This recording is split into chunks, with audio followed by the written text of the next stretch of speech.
You alright, boss? No, I'm not alright. It's been a total of 3 months and I've had 2 reports from you, and to be honest with you, they are shit. At this rate, I can't even get an article about food out of you. You know, the intern's doing better than you. But No, I don't want to hear it. At this rate, I'm going to have to dock your pay if you carry on. And if you carry on after that, it's going to be your head on the chopping block. Do you understand me?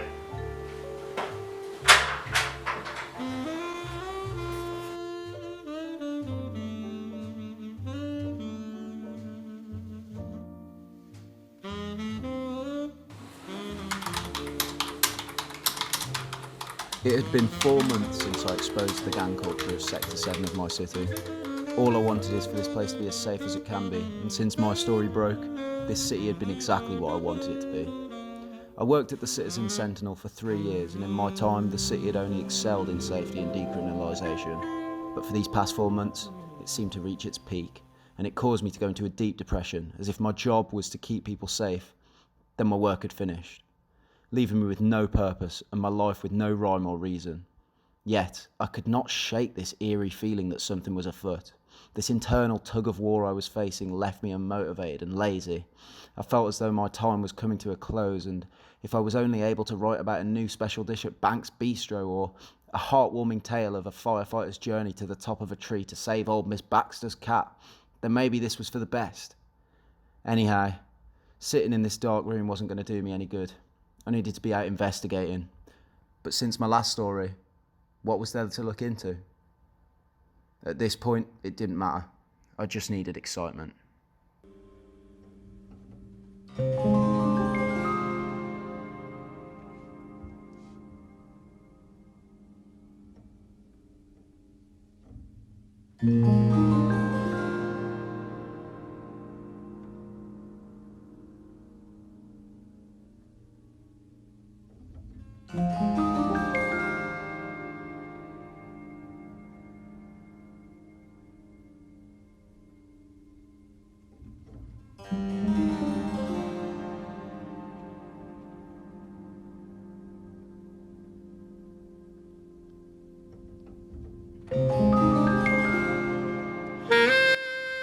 I lived in this city all my life.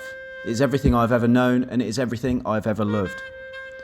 Law enforcement roamed and patrolled the streets at all times of the day, and cameras oversaw every square inch of land within the city walls, so the amount of crime committed was negligible.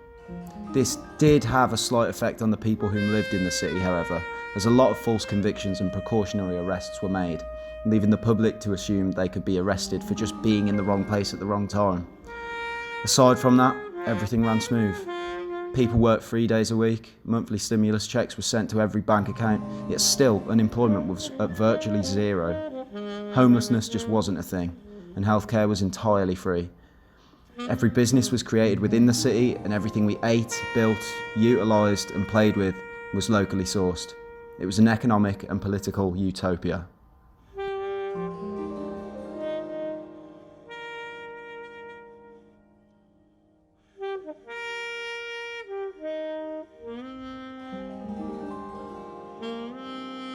Despite this, the hustle and bustle of city life and the conscious guilt I felt over losing my purpose led me towards the edge of the city, and for some reason, I just had the urge to go out and roam the outside world for a bit.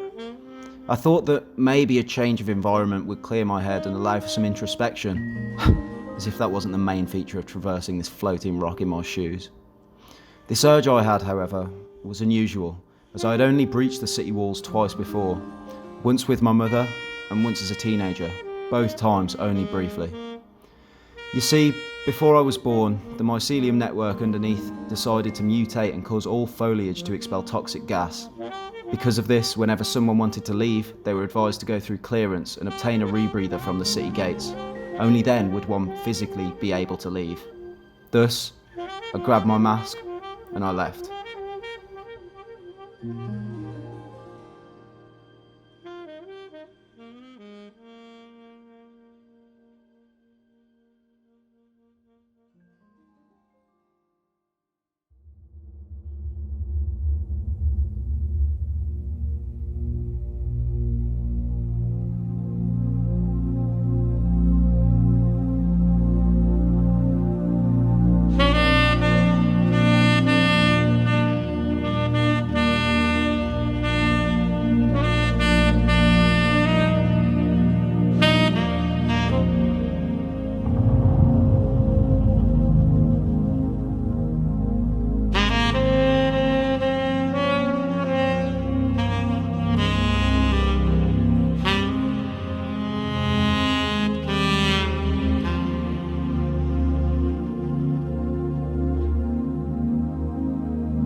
As I ventured further and further into the outside world, I only felt more at peace with myself.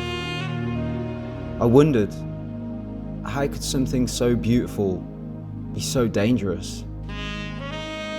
The vast green expanse, with trees like fingers ripping from below, gave me a resounding feeling of tranquility. Suddenly, a chill ran down my spine. I looked down and saw a torn blue shirt, obviously from a person within city walls, but it led me to wonder, what happened here? Was this by their own volition, or was there something else? My mother used to tell me stories of a mythical beast known as a tiger. Its teeth were sharp and could tear a man to shreds, but obviously this wasn't the case, as nothing could breathe out here. I concluded there must have been a fight, and I decided to leave. So I kept walking, going further and further away from the city walls, and suddenly, my suspicions were confirmed. I saw a white dove take off and fly away. This shook me to my core. I couldn't believe that something was able to breathe out here. Does that mean we could too? I decided to put this theory to the test, and I took off my rebreather.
That night, I managed to find my way back to the city. I couldn't sleep. I stayed up all night, just thinking about how the people in power had been lying to us. And not only that, I witnessed a murder. However, I'm no ordinary witness. I noticed that the person who was carrying the body didn't have a rebreather on, so they must have links higher up to have known about this. I also recognised that he had a white bag, and so I decided to research where to buy that white bag.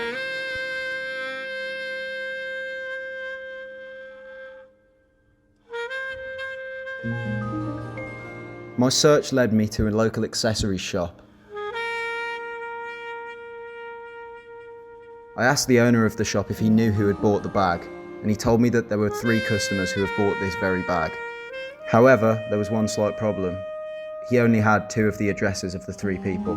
So, I began with the first address.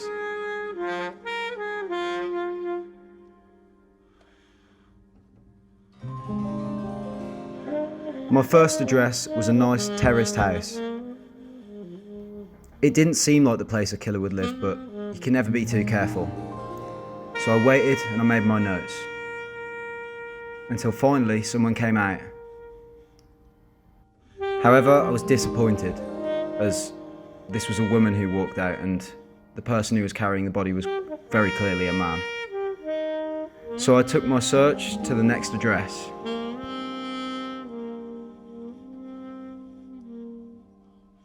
I guess today was my lucky day, because I was only waiting outside the second address for about 5 minutes before the guy came out, wearing not only the bag, but the same coat as the killer from last night.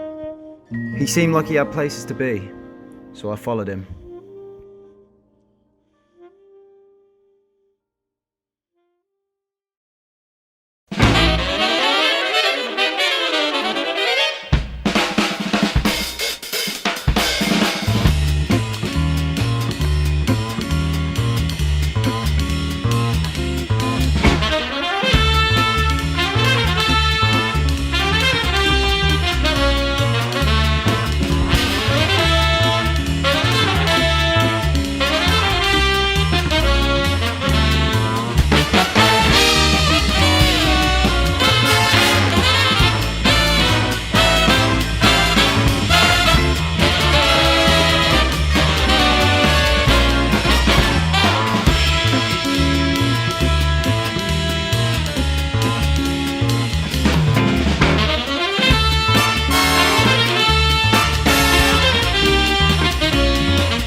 I got all the evidence I needed, and I went to tell my boss.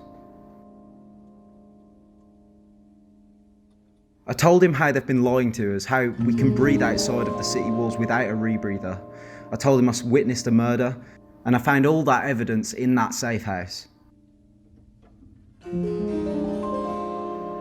My boss turned to me and he said, "That's great. Do you want a bit of tea?" I said, "Yeah, go on then." And I'll never make that mistake again.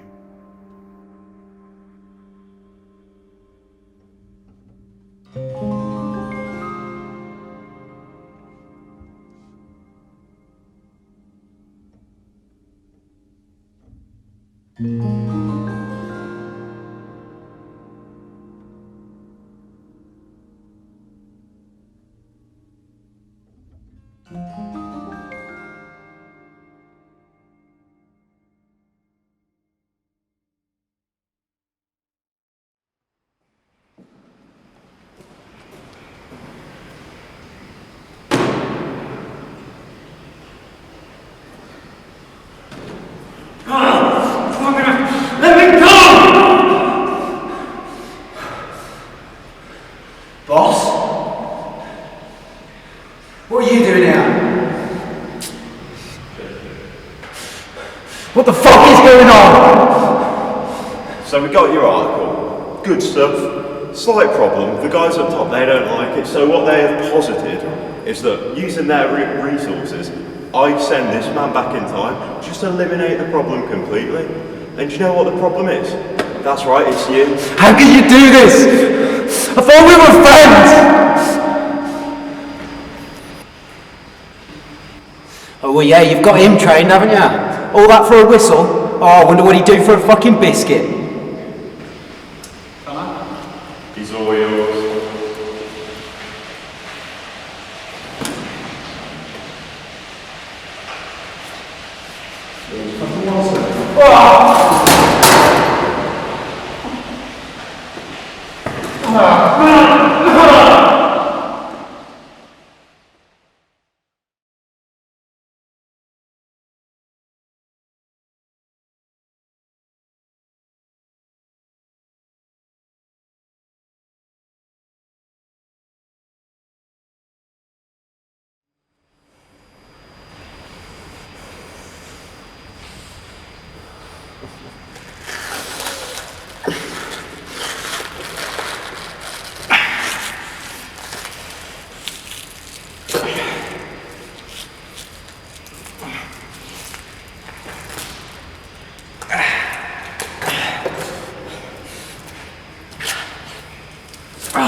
I'm lucky my boss is a bit of a dimwit, so I was able to get out. And I also found his goon's uniform, so I put that on and I went into the time machine. I didn't know how it worked, but it was worth a shot. And so, I went back. I went back 2 days.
I knew his goon was looking for me, so I thought the best course of action would be to retrace my steps, but just a couple minutes before. So I knew where I had to go. I had to go outside. Outside the city, that is. I tried to look for the ripped up shirt, but I just couldn't find it. Then BAM!